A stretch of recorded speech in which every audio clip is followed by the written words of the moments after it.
lecture on Women in Law series on acid attack as gendered violence. We have with us Dr. Vageshwari from Delhi University, and I would request my student from Center for Women in Law, Malshri Srivastav, to please formally introduce ma'am to all the attendees from NLUO and outside to the audience. Thank you, ma'am. Good morning and welcome to the lecture series organized for Women in Law University Odisha. We have with us as our guest speaker for today, Dr. Vageshwari Deswal, a feminist academician with a teaching experience of over 2 decades. She is currently a professor of law at the University of Delhi. Dr. Deswal has an immense body of work to her credit, including 2 books, multiple op-eds and editorials in leading national dailies like the Times of India, and several research articles in some of the most eminent journals, including the Delhi Law Review and the Indian Journal of International Law. A dedicated researcher and a passionate advocate of human rights and gender justice, she has aided and worked on several national projects, including those related to prison reforms, prisoner rights, and reports related to acid attacks for the National Commission for Women. Additionally, she is also a life member of prestigious institutions such as the Indian Society of International Law and the Institute of Constitutional and Parliamentary Studies. She has also worked extensively for the gender sensitization programs conducted by DU and the NGO. It is an absolute honor to have you here, ma'am. Thank you, Malshri. Well, even I would like to thank Vageshwari for such a kind and elaborate introduction. Thank you. Ma'am, over to you. Okay, thank you. Okay. First of all, I'd like to begin by thanking Nanditta for giving me this opportunity to speak on the topic which is so close to my heart, and also giving me an opportunity to interact with law students. See, the topic with children, acid attack as a gendered violence. Now, acid violence, we all know, it is a gender neutral offense. Similar, like we talk about sexual assault. Rape is a gender specific crime, but when it comes to sexual assault, it is gender neutral.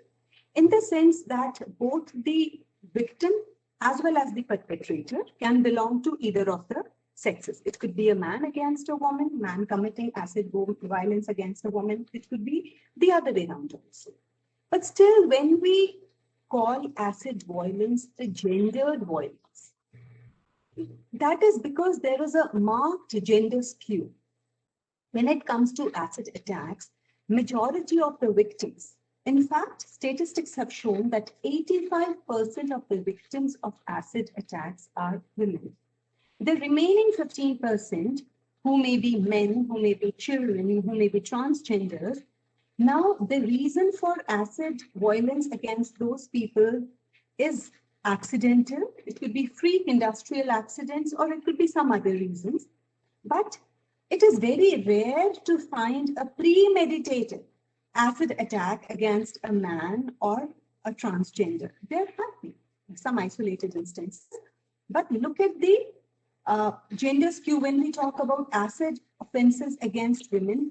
85% of the victims are women, and it is only 15% in which we have the remaining persons are covered under that 15%. So it is very important to understand why these attacks happen, why majority of the victims are women, and what the law has done and what we as society need to do to check and control this offense. So I have prepared a presentation that I would like to share with you here.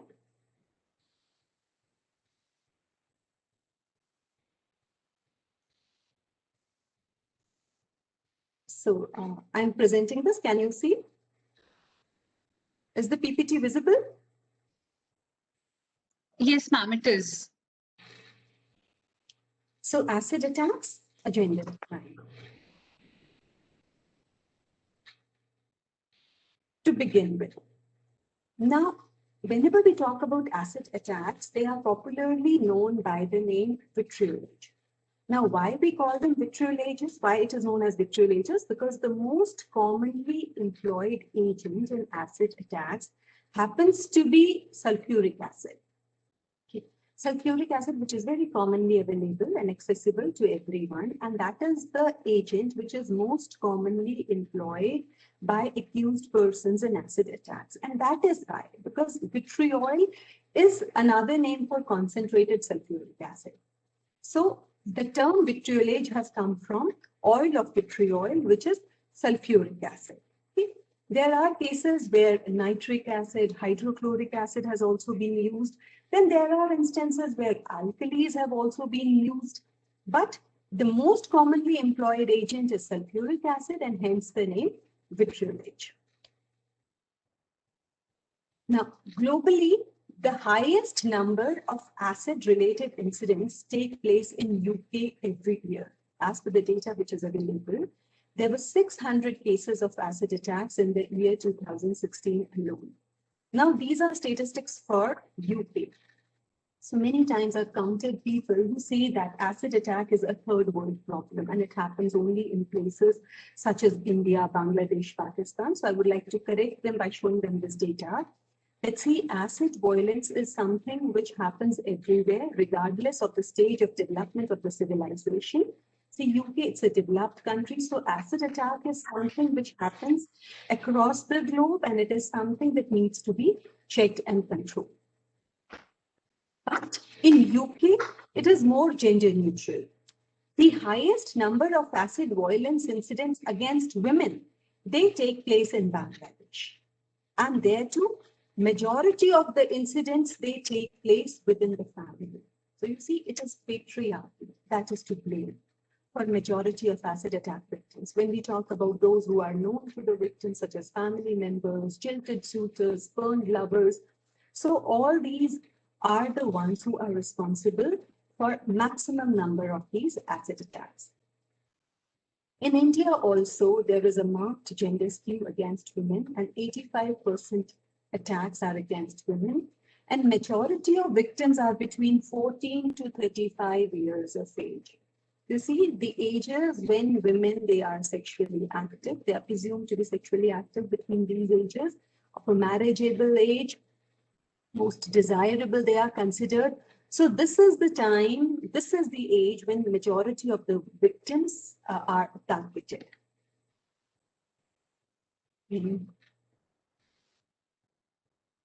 Reasons behind acid attacks. In majority of the cases, acid is used by prospective suitors to wreak vengeance against women for rejecting their proposals, spurning their advances, or withdrawing from an existing relationship. See, because ours is a patriarchal society, so it is very difficult for a man to take no for an answer. So when a woman, she turns down their proposal, she rejects them, or if she was in an existing relationship and if she wants to withdraw from the relationship, it is very difficult for a man to take no for an answer at that time. So he decides to punish her. Why? Because men, they have been conditioned into believing that women are like chattel. So like they have some sort of a property right over the woman. Once a woman has agreed to be in a relationship with the man, so she belongs to him. Even if she has not agreed to be in a relationship, but if the man has decided that he wants this woman, so it means that she belongs to him. As they say, as they joke commonly, the 50% of the deal is already done. Once the man has decided that, okay, she belongs to me, so it is like now the woman has no autonomy to say no. Or if she has entered into a relationship and if she wants to back out from that relationship, again, man is not going to accept. So that is one of the major reasons for acid attacks. So what he does in such cases, he targets the girl that you have rejected me, now the entire society is going to reject you. And most of the time, acid is targeted towards a girl's face or her vital body parts. See what happens in our society where so much of premium is attached to a girl's looks.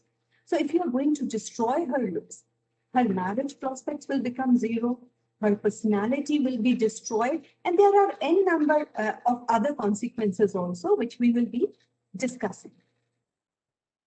So the majority of the cases are by spurned or jilted suitors. Then there are cases wherein family members such as husband or in-laws, they have used acid against women for bringing insufficient dowry. So they wanted more dowry. The woman did not meet their expectations. So one is they are disappointed, so they decide to punish her. Second, sometimes they feel insulted. They see others of my caliber have received more dowry and I have received less dowry. So my estimation in the society has gone down. So they decide to punish the woman. Then some cases when the wife, she refuses to have sex, or when the woman, she is seeking reprieve from an abusive husband. If she wants a divorce from an abusive husband, she doesn't have the liberty to withdraw from the relationship. Because if she tries to do so, the husband has decided to punish her. Or in cases of suspected infidelity, the man might be having any extramarital affair, but even if he suspects, if even there is a slightest of the suspicion of the woman having some sort of a relationship with anyone else, so that is something which is an affront to his masculinity. And he decides to punish the woman. And again, acid is something which is so easily available. So acid is used in such cases also. There have been documented instances in which acid has been used in all such cases. Then sometimes acid is used by parents against their daughters for not conforming to their warped notions of traditions and doing acts contrary to their accepted norms, thereby bringing dishonor or disrepute to the family. How does this manifest? When a woman decides to marry against her parents' wishes, outside the caste. So, I mean, she's giving a signal out to the society that she has a mind of her own. She can think for herself, she can decide for herself. So now if she's taking a decision for herself, tomorrow she might also demand her rightful share in the family's property, which the family doesn't want to give her. So this means that the girl, she needs to be punished. How dare she defy the societal norms or the dictates of her family members? So there have been cases, there have been instances of honor killings wherein acid was employed as an agent. Then in cases of property disputes, in cases of enmity between, see, if they have some sort of a property dispute or personal enmity with someone, what happens? The people, they target the female members of their family. Now, once a member of the family has been targeted, the family gets embroiled in medical issues and in litigation. So naturally, their focus, it shifts away from the property dispute or some other enmity. They are less able to devote time towards those issues in which they were involved earlier. Moreover, acid attack is a stigmatized offense. What happens? Family members, they are, filled with a sense of shame because people are asking questions that why has such an offense taken place against one of your female members? So in order to divert people from the main issue, sometimes in order to settle disputes, people, they use acid to settle some property disputes in cases of enmity. Then sometimes there are accidents. The target was someone else, or there could be a case of a mistaken identity when acid was accidentally thrown upon someone else and the target was someone else. Then there might be cases where there was a spillover from the main victim or someone else, but it accidentally spilled on to others who were just innocent bystanders, or they were people who were accompanying the female while she was out. So such cases are there. And then there is a very small percentage of victims who are those perpetrators who are injured while attacking. So sometimes they accidentally injure their own hands or other body parts at the time when they try to throw the acid.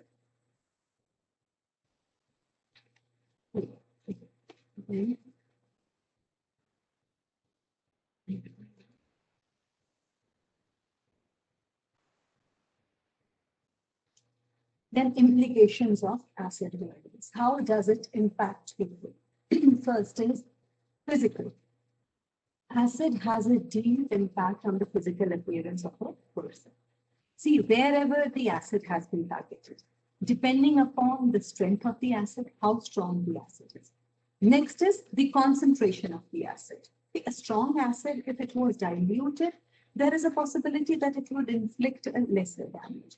But when there is a strong acid and it is highly concentrated, then you can imagine the level of damage that it can inflict.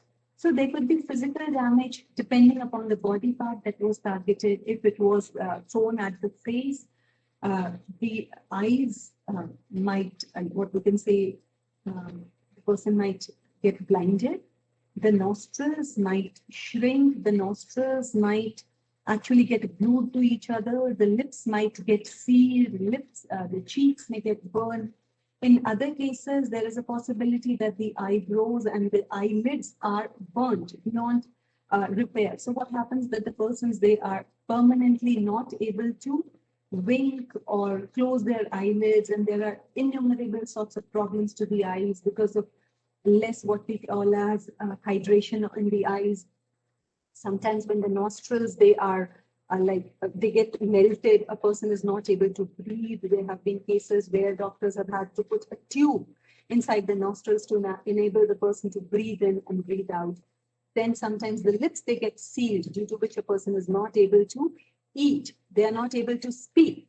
Okay, again, tubes, they have to be inserted in the mouth so that people might be fed something, some fluids or some liquids through that tube that might be administered to them. Then what happens if it falls on the neck? So just in spite of repeated reconstructive surgeries and the best of medical treatments, what happens? There is an uneven growth. There is a lumpy growth. And people, they are not able to move their neck from the shoulder. It gets, it sticks to the shoulder, the neck. Then it could be depending on the hands, legs, breasts, any part of the body. There is an irreparable damage that happens in such cases. See what happens, acid, it can, depending upon the concentration and the strength of the acid and the quantity of acid that is used, it will damage not only the superficial part of the skin, also the muscles, tissues, and if it is more concentrated, even the bones may lose. There might be a disfigurement, a permanent disfigurement that happens in such cases. Then coming to the economic impact that acid violence has on the victims.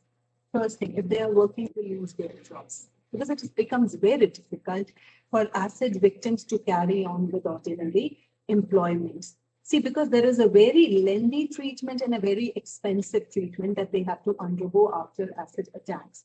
Moreover, what happens? They lose their jobs. For those who are not working, it becomes extremely difficult to get any job.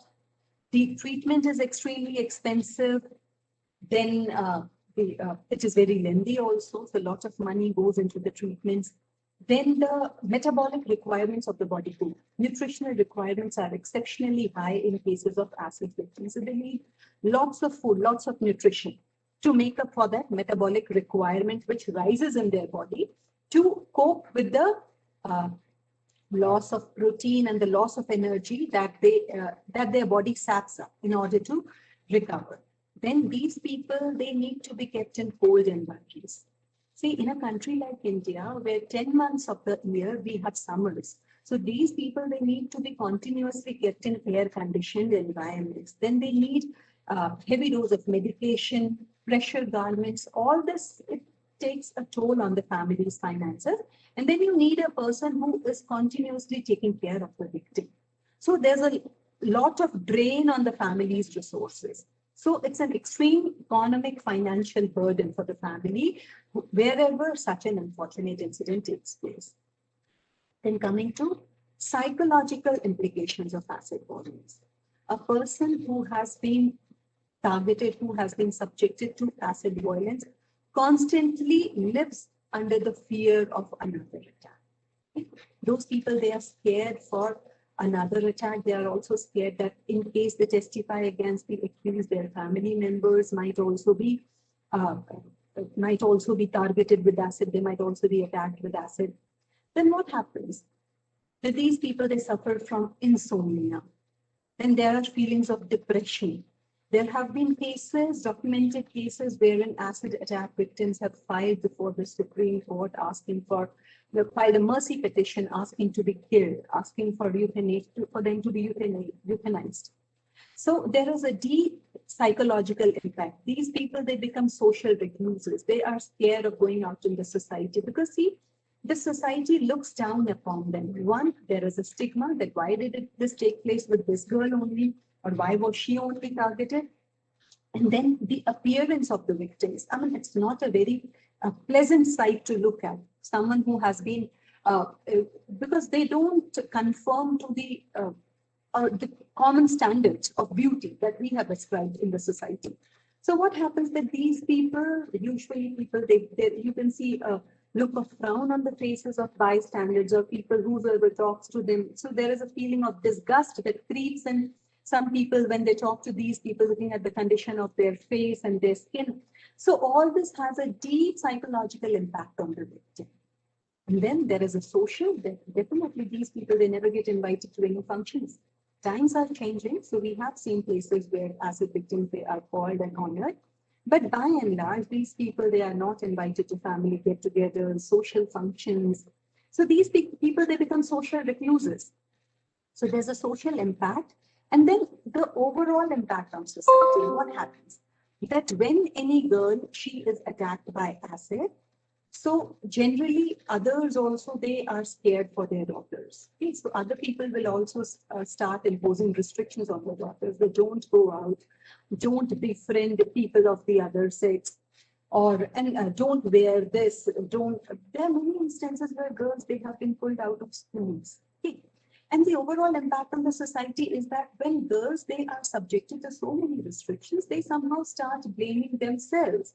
They start blaming their being born as a woman. So they start cursing womanhood. That had I not been born a woman, I would not be subjected to all those kinds of pains, trials, tribulations.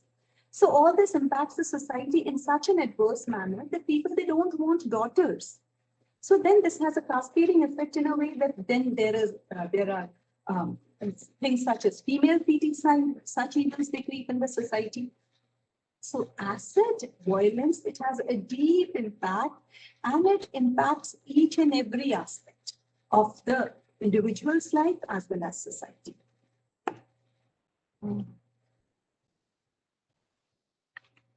Next is reasons behind use of acid as a weapon of offense. Now, why do people use acid as a weapon of offense? First, because it is very cheap. It comes for as low as 25 rupees per unit. Then it is easy to procure. You can easily ask for acid from any neighborhood shop. In small towns, you have people, you have vendors selling acid bottles on a cycle. So it is so easy to procure. You get it anywhere. You go to a shop. I'll just, maybe you should also try this because I tried this for myself one day. And it was just a few days before lockdown last year, after Cuttack, that movie which was made on an acid victim Lakshmi's life. So I thought that maybe people would have seen the movie, or maybe people would have been sensitized that yes, acid sales are not permitted in the open market. So I decided to visit a neighborhood shop. It was in one of the very elite societies, locations of Gurgaon.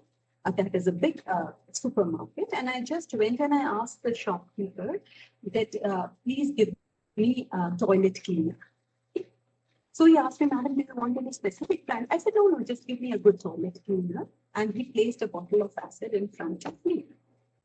So I asked him that, don't you know that it is illegal to sell acids? So that person, he looked at me, I was kind of surprised because the tone, my tone and the content of what I said, that did not match. So he thought that maybe she's just saying it in the passing. And he was like, no, madam, these are the best and there is no such illegality. I said, but that is what was shown in the movie. He said, ma'am, that is all fiction. You don't go by all that. But I said, no, that is law.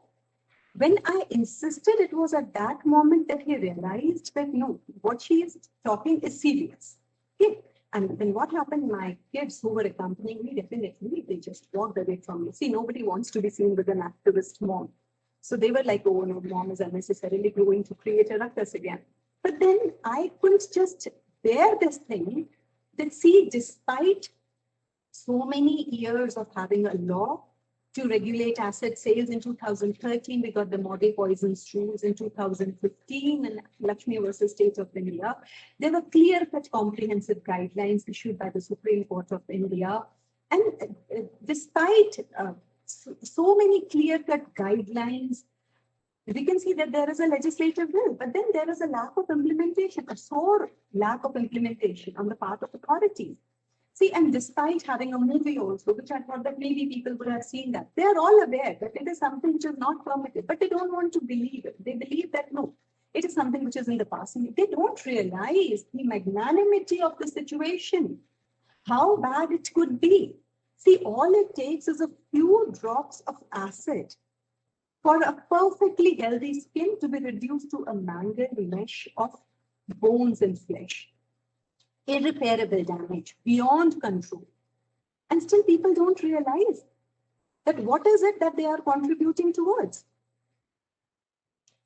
So see, it is something which is so easy to procure. You go to any shop, you ask for a toilet cleaner, unless and until you specify the brand name, there is a high likelihood that they'll place a bottle of acid in front of you. That is because we have seen cases where people, they specifically ask for acids. People have this kind of a mental block wherein they believe that no, unless and until we use acids, toilets are not going to be cleaned properly. See, I did a project for National Commission for Women in the year 2013 and 14 on acid attacks. And there was a researcher who was working for me in this, and he used to go and meet the acid victims personally. So there was one such particular acid attack victim whose name is Renu Sharma. She used to stay in Delhi. So during the course of his interaction with that woman, one day it took him a little long while he was filling up the questionnaire and all. So he asked her that, can I use the toilet? She said, okay, you may go. When he used the toilet in her house, he saw that there was a bottle of acid placed in their toilet. He couldn't help it but question her. Let's see, you are yourselves a victim of acid attack and still you are continuing with usage of acids. But then she said it is so cheap, it is so easy to procure, and there are things which only acid can do. So if this is the level of sensitization, of understanding of those who have themselves been victimized, what can we say about the others? But there has to be a serious structured clamp down on the sale of acids. Because no doubt, acid has multiple uses, but the misuses are here. So when we have guidelines in place which clearly lay down who can purchase acids, what are the conditions that need to be fulfilled by anyone before purchasing acids, why can't we just stick to them? And why can't our enforcement authorities enforce them properly? So now coming back to this, acid is cheap, acid is easy to procure, acid is easy to carry. Because most of the times it is transparent. And you can carry it in a bottle, you can carry it in a jar, you can carry it in a bulb, you can use a water gun to spray it from a distance. It is so easy, it doesn't rouse any kind of a suspicion in minds of bystanders also. See, if you'll go to buy a gun, if you'll go to buy a large knife, people might get suspicious. Moreover, that would cost also a bomb. So it's very easy to buy acid, and it is very easy to carry also. It is easy to use also. You can throw it from a distance without raising any kind of a suspicion. You can throw it from a distance. And that is what happens in most of the cases. The accused use two-wheelers to make good their escape. So they are carrying it all, it's already pre-planned. See, that is what makes acid attacks worse. Murders, culpable homicides, they could also be premeditated, but sometimes they also happen on the spur of the moment. But acid attack is something which is always premeditated. It is always pre-planned because the accused, he goes and he procures this kind of a weapon, which is acid, and then he uses it against the victim. So look at the kind of planning which goes in this kind of an offense. And then it can be used from a distance. Why? Because it doesn't create a noise. Okay. And acid victims have told me, when I talked to them in the course of my project, so they opened up and they told me that when acid comes in touch with the skin, the initial feeling is like it is water. And it takes 10 to 15 seconds to register that no, it is something else. And at that moment, the acid starts rapidly eating into the skin, and then there is a searing, burning sensation as the acid goes on melting their flesh and even their bones. So there is that kind of a shocking reaction of victims when they see what has happened. But the initial 10-15 seconds, they are enough for an accused who had already planned all this and who had already planned his escape also. So before the society or before the bystanders also registered what has happened, the accused has already fled from the scene. So these are all the reasons which make acid such a perilous armament. And acid doesn't raise suspicion because it doesn't create any noise. Okay, by the time a noise is created, the accused has already fled from the scene. Okay, if you will fire a gunshot, there will be some noise. If you stab a person or you use a stick against a person, there will be some kind of a noise or a commotion. But in cases of acid, it is something which can be thrown from a distance. There's no noise. And then it is extremely dangerous. It is cheap and it is extremely harmful. It is extremely perilous, extremely damaging. So all these reasons combine towards making acid such a preferred weapon of offense in gendered crimes.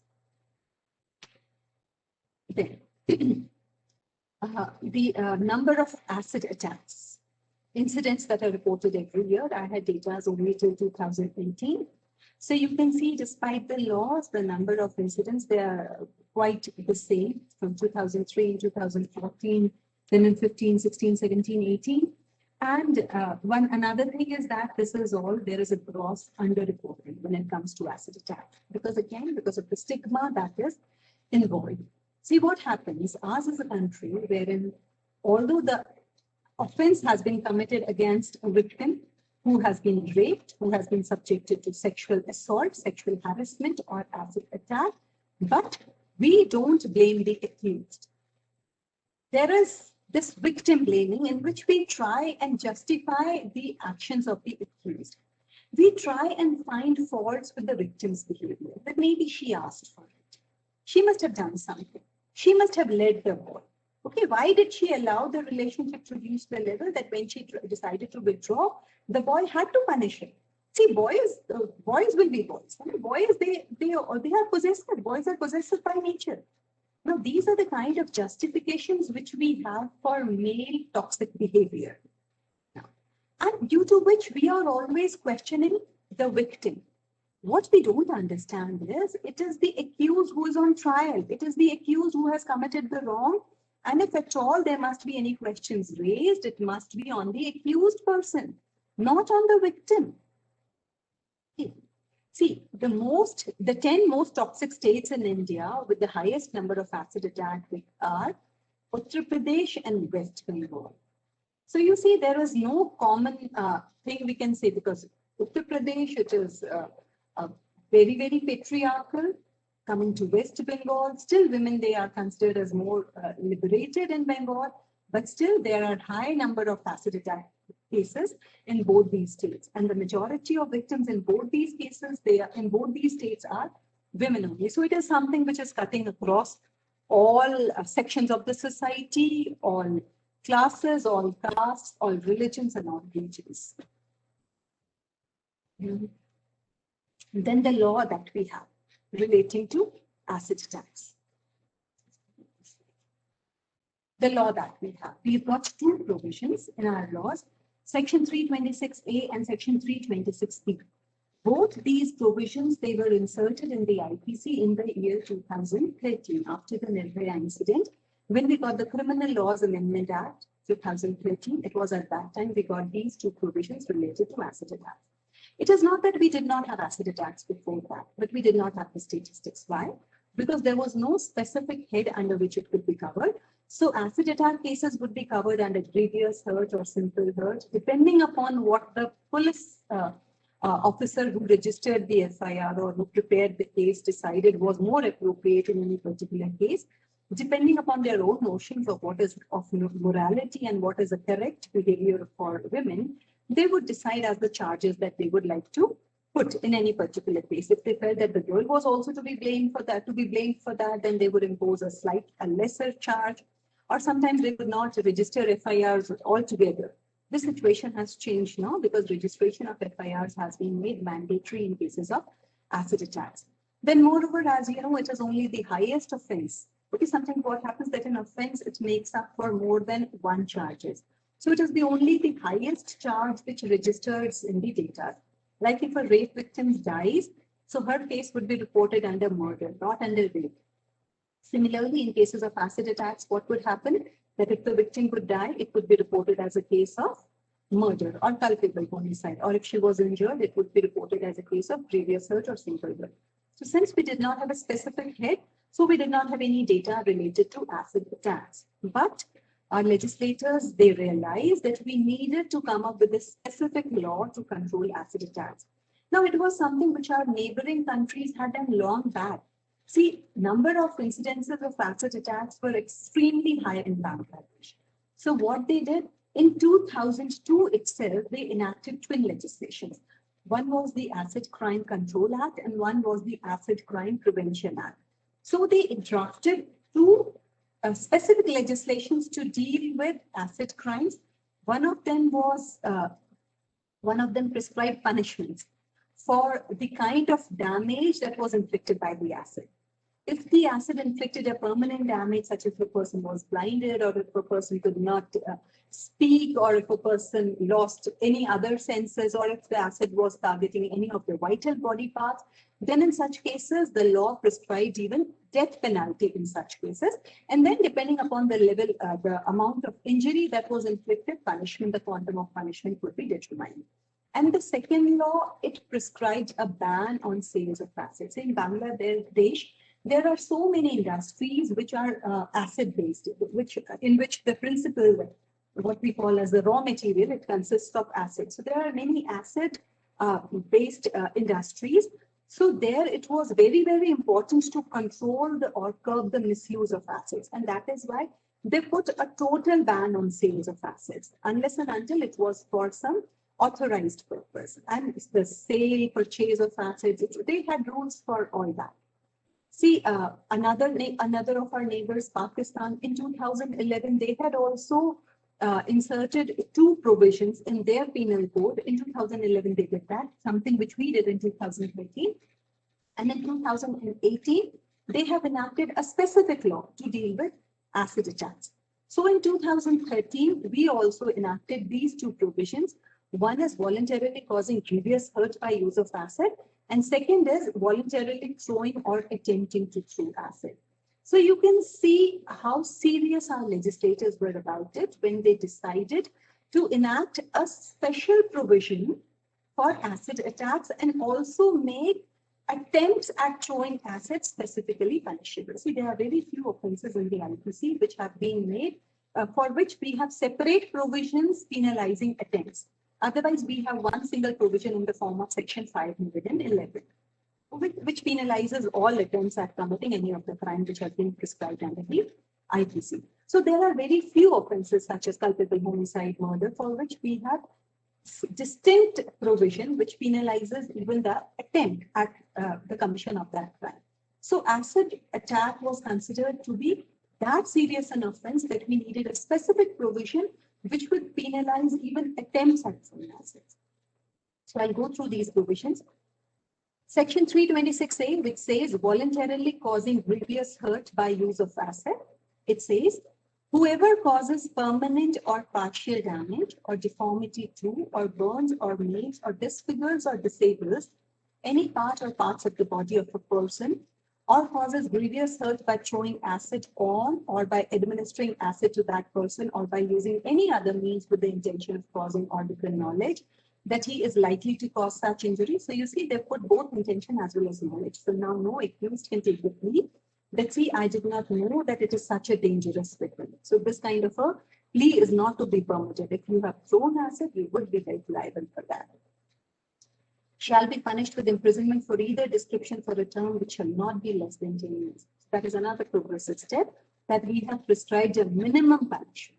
In case you have thrown acid at a person and that has resulted in some kind of an injury to the victim, so there is a minimum punishment of 10 years. Judges, they cannot exercise their discretion to award a lesser punishment. Then, and there shall be also a fine, and provided that such fine shall be just and reasonable to meet the medical expenses of the treatment of the victim. So that is very good. Otherwise, ordinarily our legislators would prescribe a fine of 50 rupees, 100 rupees. But see, when they have left it open-ended, such fine as shall be just and reasonable. One thing, we have acknowledged that fine is not only a part of civil law jurisprudence, fine, it serves as compensation in criminal law also. So we had certain changes after 2005, after the Malimat Committee's recommendations, when we acknowledged that, yes, we need to pay some sort of a compensation to victims of crime. And now that compensation, although it is the state's responsibility primarily, but that amount, it can be recovered as a fine from the accused persons also. And then by leaving it open-ended, that it shall be just and reasonable. So depending upon the capacity of the accused to pay, we can impose a fine on that accused, and that fine would serve as a compensation for the victim. And any fine imposed under this section shall be paid to the victim. Then attempt.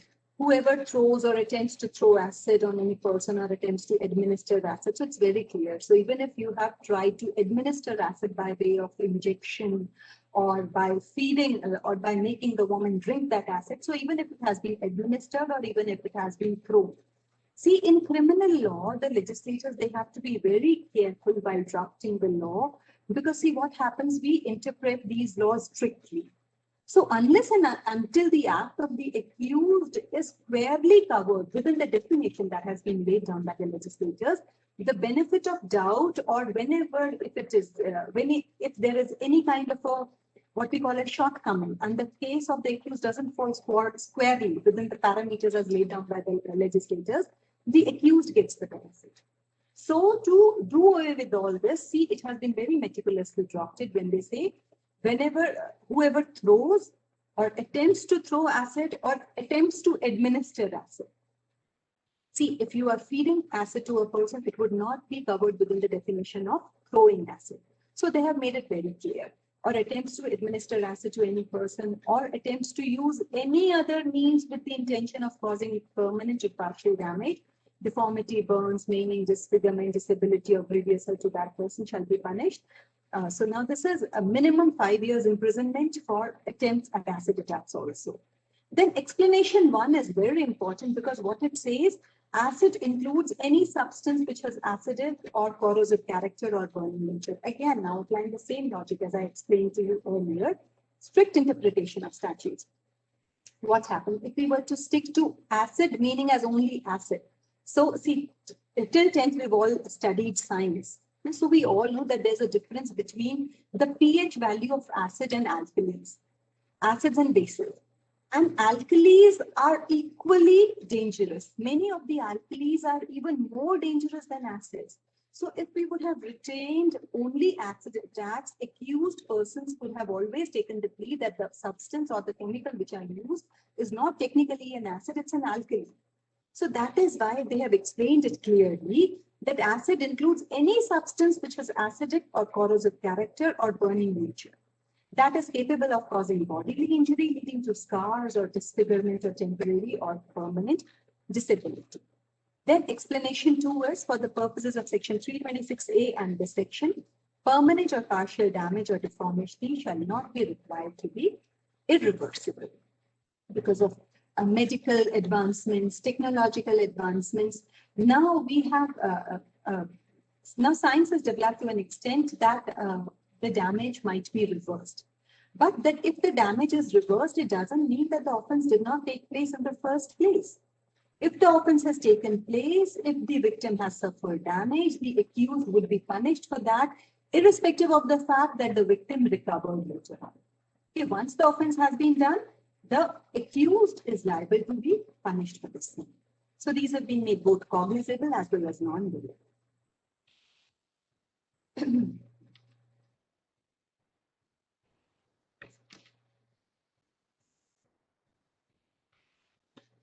Then, right of private defense against acid attacks. Again, this is again indicative of the legislative intent that even attempts at that right of private defense and right of private defense extending to the full measure. Section 100 talks about those instances when a person may even cause the death of the aggressor in order to exercise their rightful right of private defense within the limitation. That is, it should not be disproportionate to the threat that you are faced with. So the subject to the conditions which are laid in the preceding sections, this section 100, when we talk about section 99, 98, 97, 96. Right of private defense is one of the most basic rights of any individual. But in cases of acid attacks, if a person has a reasonable apprehension that they might be subjected to acid attack, then in such cases, the targeted victim, the victim has the right to even cause the death of the aggressor in order to prevent the acid attack from happening. So this is such a welcome step in the right direction. Then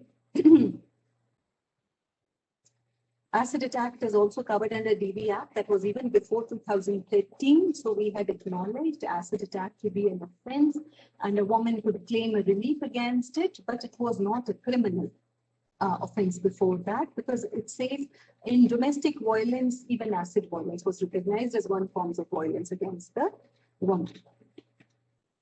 Then registration of FIR, it has been made mandatory in acid attack cases. As we discussed that prior to 2013, there was a lot of discretion and latitude which was exercised by the police officers whenever they were faced with any such instance of acid attack. And they would decide, depending upon what were their own notions of morality, what was the conduct of the girl, whether the girl was already in a relationship with the boy or not. Depending on that, they would decide whether this is a case which merits registration of FIR in the first place. And if at all an FIR is to be registered, what should be the charges that we should put in this case? But fortunately, after 2013, now there has been amendment in the CRPC also, and under section 154 of the CRPC, registration of FIR has been made mandatory. And if any police officer refuses to register an FIR in acid attack cases, then that has been made punishable with rigorous imprisonment for a term which shall not be less than 6 months, but which may extend to 2 years. And such public servant shall also be liable to fine. Then in cases of identification, recording of statement of the acid attack victim, so we have provisions wherein if required, a special educator may be arranged for while recording the testimony of the acid attack victim or while taking down statements. And then the entire process, it also needs to be video tracked, because there are so many cases when the lips have gotten sealed or when the eyesight has dwindled. So in such cases, the victims, they are not able to speak clearly, they are not able to express themselves clearly, say they are in doubts about what they are saying. So all this might need to be substantiated by other evidence during trials. For this process, it is pertinent to get this entire thing videographed, recording of their statements and all. Then regulation of acid sales. The Model Poisons Possession and Sales Rules 2013 rules have been framed under the Poisons Act 1919. See, whether we had an old law in the form of Poisons Act of 1919. So when we enacted or when we inserted these two provisions under our IPC, at that time it was also felt that it was so important to regulate acid sales. And for that matter, what we did, we prepared a list of acids which were capable of inflicting damage. And those list of acids, they were labeled as poisons, and they were covered under the Poisons Act of 1919. So the model rules include, among others, the form of acids, liquid or crystalline, and its concentration that can be stored and sold, issue of licenses. See, all those who can engage in the buying or selling of acids, retailers, dealers, importers, exporters, everybody, they need to have licenses. And procurement by individuals, educational and research institutions, hospitals, dispensaries, government departments, and departments of public sector undertakings. According to Section 5 of the Poisons Act 1919, any substance specified as a poison in a rule made or notification issued under this Act shall be deemed to be a poison for the purposes of this Act. The list of poisons supplied in the schedule to the Model Poisons Possession and Sales Rules declare certain acids as poisons, and their sales and possessions have to be regulated in accordance with the Poisons Act and the rules made thereunder. See, these rules, they have specified that whenever somebody goes to purchase acid, you have to show your identity card, A minor cannot buy acid under any circumstance. You have to specify the reason why you want to purchase the acid. The seller needs to necessarily maintain a register in which he needs to maintain a record of those who have come to purchase the acid, the identification which was issued by them, the number of that identification card, and the reason why they wanted to purchase that acid. So there has to be a record of the acid which is sold. And there is also a condition that acids, they are not to be sold in a concentrated form. How much of dilution is to be done before selling of acids to institutions, hospitals, dispensaries, schools, all this has been specified in that. Then compensation to victims. Victim compensation scheme under section 357A of the CRPC casts an obligation on the state governments in coordination with the central government to prepare a scheme for providing funds to the victims or dependents of victims who have suffered loss or injury as a result of crime and those who require rehabilitation.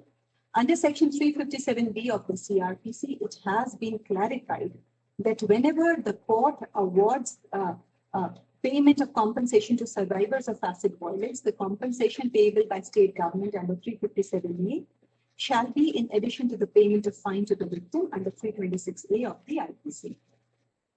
Then victims have rights to medical aid.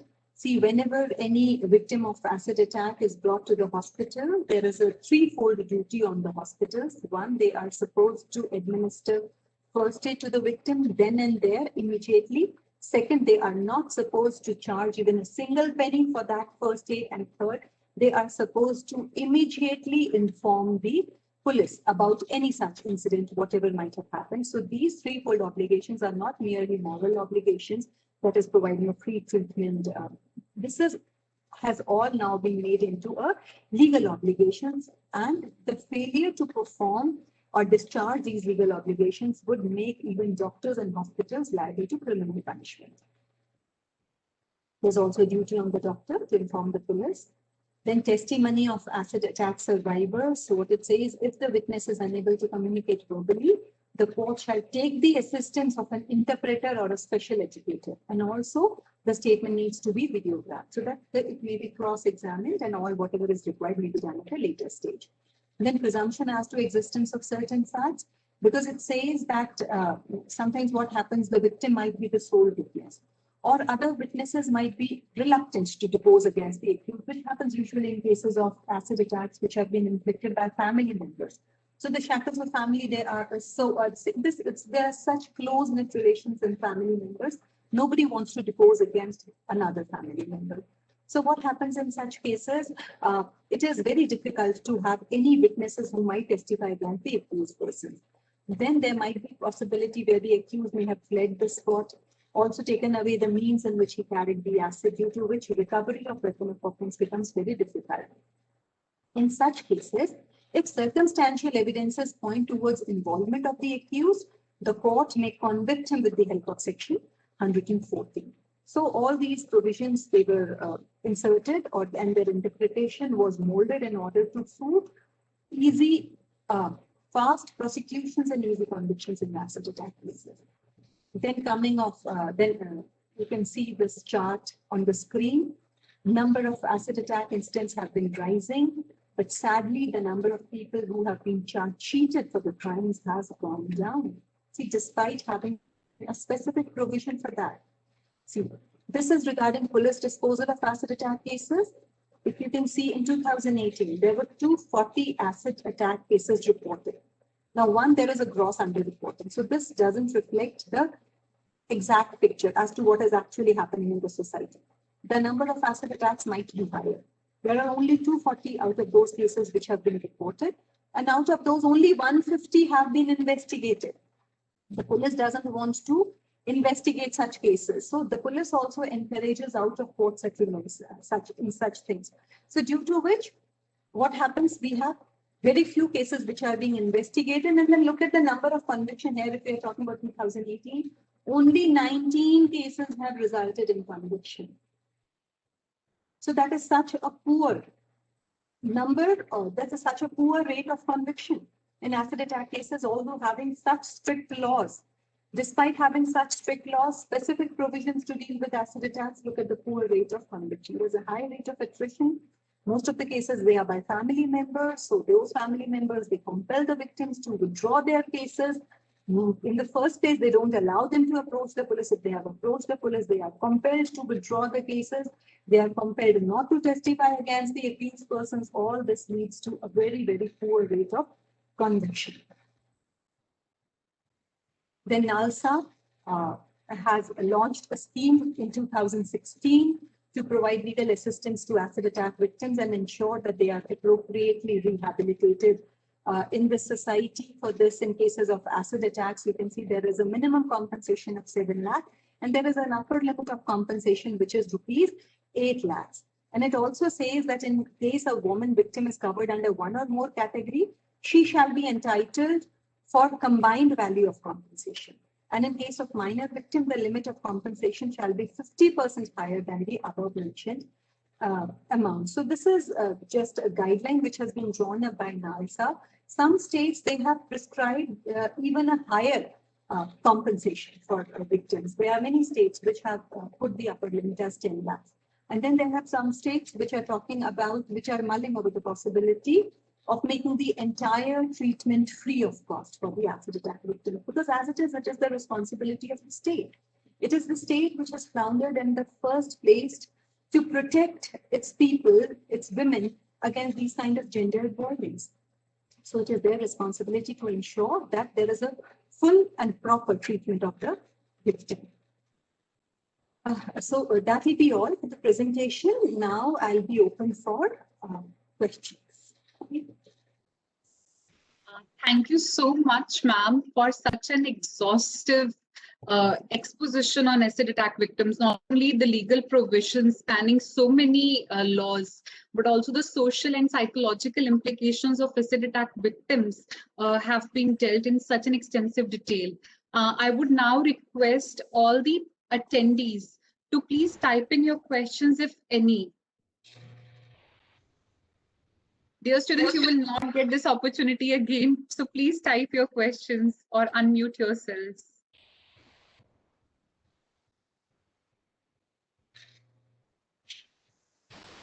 Divyansh has a question. Ma'am, his question are, there are several laws and regulations dealing with the consequences of acid attacks. However, there is not much focus on prevention of such attacks. For instance, free healthcare access to acid attack victims and harsher punishment for perpetrators are done post acid attack measures. So are we not lacking behind from policy perspective when it comes to prevention of such attacks? This is one of the questions, ma'am. I agree totally with what Devansh is saying. Let's see, we have so many laws, but they all come into operation once the attack has already been committed against a victim, once the victim has already suffered. After that, we jump in with strict punishment for the accused persons and also medical treatment for the victim. But see, we have provisions, we have guidelines which were laid down by the Supreme Court in Lakshmi versus Union of India.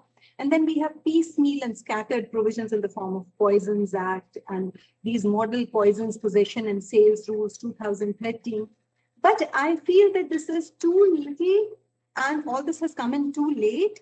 And although we have it now, but still they are not instrumental and effective in restricting acid sales. As I told you that the biggest problem is these unregulated sales of acids, despite having so many laws and all. So what I feel is awareness is also something which is very, very important because we have regulations in place, but maybe they are being not implemented properly. As I told you my own example, I went to a shop asking for a toilet cleaner and being provided a bottle of acid in its place. So that is because people are not aware. Moreover, they are not scared of punishment because somewhere down the line, it is not being implemented properly. So there is only one cure for all this. And what that I feel is acid, which is such a dangerous weapon, the sale, it should be restricted. There should be a proper and a structured clamp down on sales of acids, unregulated sales of acids. That is extremely important. Ma'am, on the same point, there was another question by Namika, wherein she's talking about these unregulated sellers. So she says that there are certain regulations to regulate the sale of acid, but all these regulations sound that they're meant to regulate the sale only by general pharmacies and chemists. But how will we curb the sale of acid by roadside sellers who are not registered anywhere? We cannot expect them to maintain a register or to record their sale. Exactly the point that you were trying to. And that is what has been happening. See, although as per these regulations, all the retailers, sellers, dealers, manufacturers, they all have to be registered and they have to maintain a total inventory of the assets which have been manufactured, which has been sold over to dealers and everyone. But still, you see somewhere down the line, assets, they find their way in the black market, and that is how it is reaching to people. Ma'am, I would just like to add on this because I have had some experience coming from an industrial town of Nangal. So what happens is when acid is being sent from a industry to these pharmacists, I mean for bottling them. So the vessel in which is sent, that truck, there are people who steal from that, and that is where the roadside sellers get it, and then they put water in it. So it is pilferage from those trucks itself. Yeah, that it happens from this. Oh my God. So that's something that I have seen before my own eyes because I live in an area where there is PACL, where acid is manufactured, and all the people in my neighboring area in Nangal were truckers. So that's what that also explains precisely why we get it so cheap in that kind of a market. It's all sold. It's all stolen, so they sell it for like throwaway prices. And irrespective of how concentrated it means, the kind of damage that it means, because these people, they are out to make like small time profits. Yes. So that's one thing. Ma'am, I guess we'll stop here today because it's time for their next class. Thank you so much, ma'am, for agreeing on such a short notice. And it was such a detailed explanation. We would want to have more special lectures from you. I'll contact you for those, ma'am, personally. My pleasure. Thank you so much, ma'am. Thank you on behalf of National Law University Odisha. Thanks for collaborating with us, ma'am. Thank you.